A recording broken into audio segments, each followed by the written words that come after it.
तहज़ुल असरार शरीफ ये वो किताब है जिसमें बुखारी शरीफ पर मुस्लिम शरीफ का अंदाज़े तहरीर मलहूज रखा गया है, किसने किससे रिवायत की है ये तरतीब के साथ बयान किया गया है। और आला और गौसे पाक की जिंदगी पर सबसे मुस्तनद अगर कोई किताब है तो तहज़ुल असरार शरीफ है। और अल्लामा शतनुफी वो है जिनके वालिद ने गौसे पाक को देखने वालों को देखा है।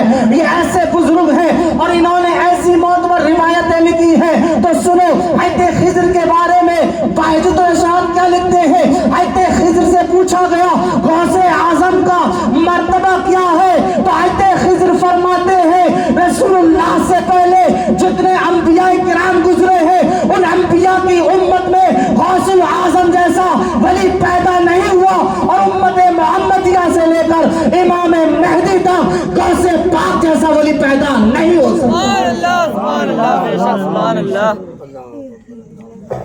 इसलिए तो कहा गया जो वली कब्ल थे या बाद हुए या होगे, जो वली कब्ल थे या बाद हुए या होगे, सब अदब रखते हैं दिल में मेरे आका तेरा, सब अदब रखते हैं दिल में मेरे आका तेरा। तो सरकार गौसे पाक चारों मसलक पर फतवा देते थे, शाफई, हनफी, मालिकी, हम्बली, और आपका मसलक जो था हम्बली था, आप हम्बली मसलक के थे। हालांकि इज्तिहाद की आप उस मंजिल पर फाइज थे, खुद किसी की तकलीफ न करते, पैरवी न करते, खुद को ज़ेबा था, लेकिन उसके बावजूद आपने इमाम अहमद बिन हम्बल की तकलीफ की। आज कुछ हमारे दरमियान एक दफा ऐसा भी पैदा हो गया जो कहता है तकलीफ की जरूरत क्या है, पैरवी की जरूरत क्या है, गौसे पाक तकलीफ करे, गौसे पाक जैसा आलिम तकलीफ करे, गौसे आजम जैसा फकीह तकलीफ करे, गरीब नवाज जैसा अल्लाह का वली तकलीफ करे। और ये बेचारे पान की दुकान लेकर बैठे हैं, ये बेचारे साइंस पढ़ रहे हैं, इन्हें तकलीफ की जरूरत नहीं है, इन्हें पैरवी की जरूरत नहीं। कहते हैं कुरान और हदीस के होते हुए तकलीफ की क्या जरूरत है। तकलीफ माने होता पैरवी, याद रखना, क्या जरूरत है कुरान और हदीस के होते हुए। ये तुम्हें किसने कह दिया। जो मसाइल कुरान और हदीस में वाज़े तौर पर है, हम उसमें किसी की तकलीफ करते। अरे तुम्हारा सवाल ही गलत है कि कुरान और हदीस में होते हुए तकलीफ की क्या जरूरत है। अरे जो मुक़ल्लिदीन है उनसे पूछो, ये जो तकलीफ करते हैं उन्हीं मसाइल में करते हैं जो मसाइल कुरान और हदीस में वाज़े तौर पर सराहत के साथ बयान नहीं किए गए, सिर्फ उनके इशारे मौजूद हैं और वो हमारी समझ में नहीं आ सकते, तो हम उन्हीं मसाइल में अइम्मा की तकलीफ करते हैं। फिर तुम्हारा ये कहना कुरान और हदीस के होते हुए तकलीफ की क्या जरूरत है। फिर हमारा भी आपसे एक सवाल है, अगर तुम इसी बात पर डटे हो तो हमारा भी एक सवाल है, गोश्त यानी कि कुत्ते के गोश्त के हवाले से आपका मसलक क्या हो। कुत्ते के गोश्त के हवाले से, क्योंकि अल्लाह ने कुरान में 4 चीजों का हराम किया, वहां कुत्ते के गोश्त का तज़किरा है ही नहीं, तो ये मसला कहां से निकालोगे। तो मेरे आका अलैहिस्सलाम के प्यारे दीवानों, मैं अपनी बात को इशारों में कहकर गुजर जाना चाहता हूँ। कुरान के अंदर हर चीज का इल्म मौजूद है, ये हमारा ईमान है, लेकिन बात चीजें सराहत के साथ है, बात चीजें सराहत के साथ नहीं है और वो हमारी समझ में नहीं आ सकती। उनके इशारे मौजूद हैं और हर इंसान के अंदर इतनी सलाहियत नहीं है कि कुरान से मसला निकाल सके। बिल्कुल इसी तरह से आप समझे, मैं आपको मिसाल देना चाहता हूँ, ये मिसाल आपने सुन ली, उसको समझ लिया, आप समझ सकते हैं कि कुरान के अंदर हर चीज का इल्म मौजूद है। मेरे आका अलैहिस्सलाम के प्यारे दीवानों, देखें, गौर करें, समंदर के अंदर कीमती मोती होते हैं। क्या होते हैं?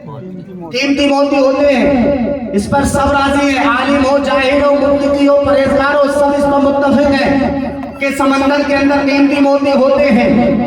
जब समंदर के अंदर कीमती मोती होते हैं तो आप जाते क्यों नहीं है, आप इलेक्शन में क्यों खड़े होते हैं, दुकानों पे कारोबार क्यों करते हैं। जाओ समंदर के अंदर गोता लगा दो और मोती निकाल कर लाओ, करोड़पति बन जाओ, अरबपति बन जाओ, ये जाते क्यों नहीं है। जब आपको पता है समंदर के अंदर कीमती मोती है तो जाओ लेकर आओ। हाँ, कहा नहीं ला सकते, हाँ समंदर के अंदर के मोती हैं, लेकिन निकालने का तरीका हमें मालूम नहीं है, हमें तरीका मालूम नहीं है। समंदर के अंदर कीमती मोती है, इसका इल्म रखना अलग बात है, निकालने का फन रखना ये अलग बात है। मेरे आका अलैहिस्सलातु वस्सलाम के प्यारे दीवानों, अगर कोई मोती निकालने के लिए ऐसा शख्स गोता लगाएगा जो तैरना नहीं जानता है, वो अंदर जाकर खुद डूब जाएगा, बाहर भी नहीं आ पाएगा, और जब मोती निकालना तो दूर की बात, अपनी जान का कीमती मोती भी खो बैठेगा।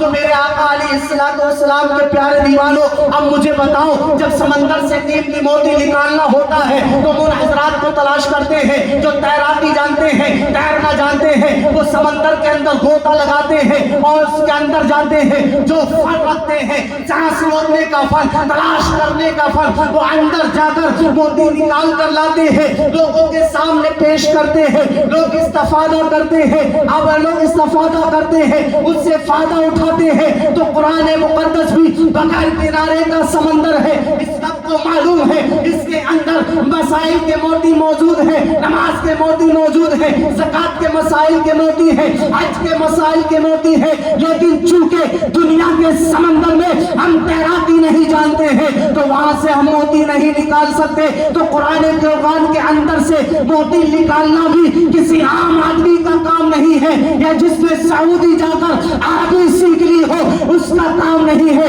अरे इसके लिए तो इमाम आजम अबू हनीफा जैसे गहरे गव्वास की जरूरत है, इमाम शाफई जैसे की जरूरत है। ये कुरान के समंदर में गोता लगाते हैं और वहां से मोती निकाल कर लाकर उम्मत के सामने पेश करते हैं, उम्मत इस्तेफादा करती है। अब जिसकी जितनी गहराई तक रिसाई होती है वो उतना ही बेहतरीन मोती निकाल कर लाता है। तो हमारे इमाम आजम इस मुआमले में बेमिसाल है। आका अलैहिस्सलातु वस्सलाम के प्यारे दीवानों,